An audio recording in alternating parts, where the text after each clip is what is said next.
नमस्कार।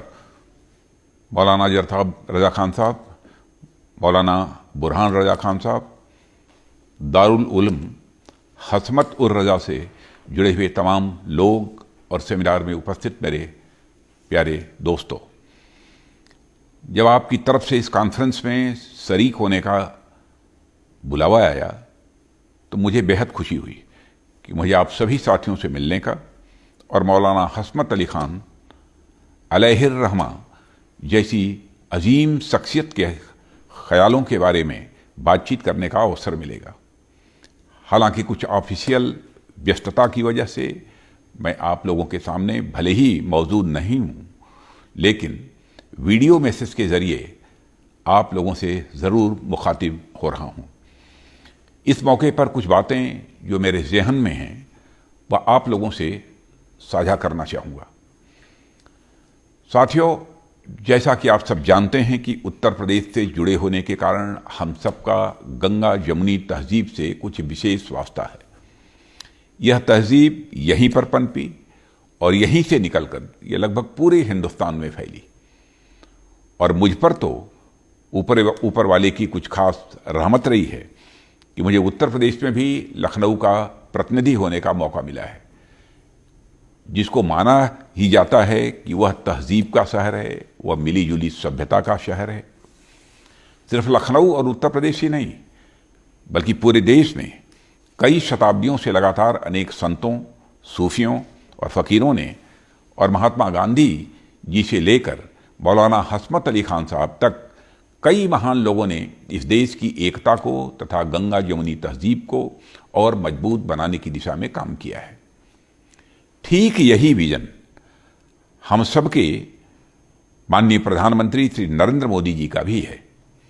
उनका और हमारी पूरी सरकार का यही मानना है कि जब तक हम एक साथ मिलकर एक दूसरे का हाथ पकड़कर आगे नहीं बढ़ेंगे, तब तक पूरी तरह से हिंदुस्तान का विकास संभव नहीं है।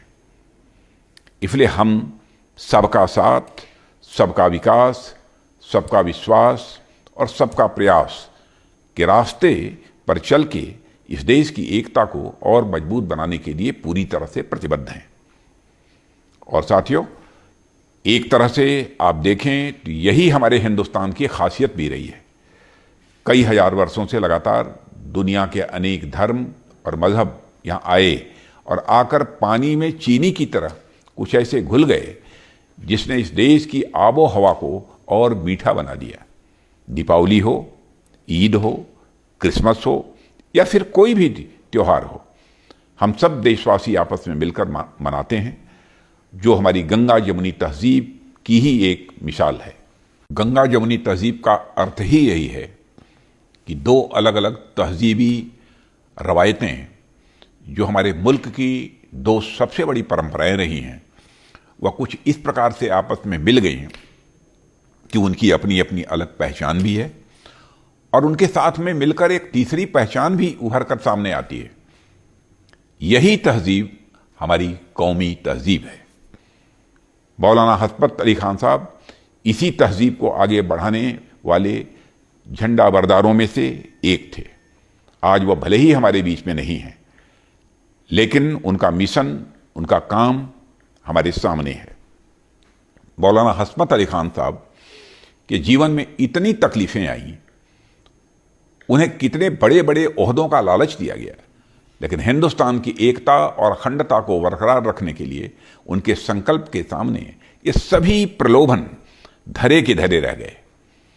उन्होंने जिस आदर्श का उदाहरण दिया वह लंबे समय हमारी पीढ़ियों का मार्गदर्शन करता रहेगा। इसलिए उनसे प्रेरणा लेने वाले हर एक व्यक्ति को, चाहे वह हिंदू हो, मुसलमान हो या फिर किसी भी धर्म का हो, उसका यह कर्तव्य बनता है कि वह उनके विचारों को जिंदा रखे और इस देश की एकता को और आगे बढ़ाने में अपना योगदान दे। हिंदी हैं हम, वतन हैं हिंदुस्तान हमारा की पंक्ति को उन्होंने आजीवन चरितार्थ किया।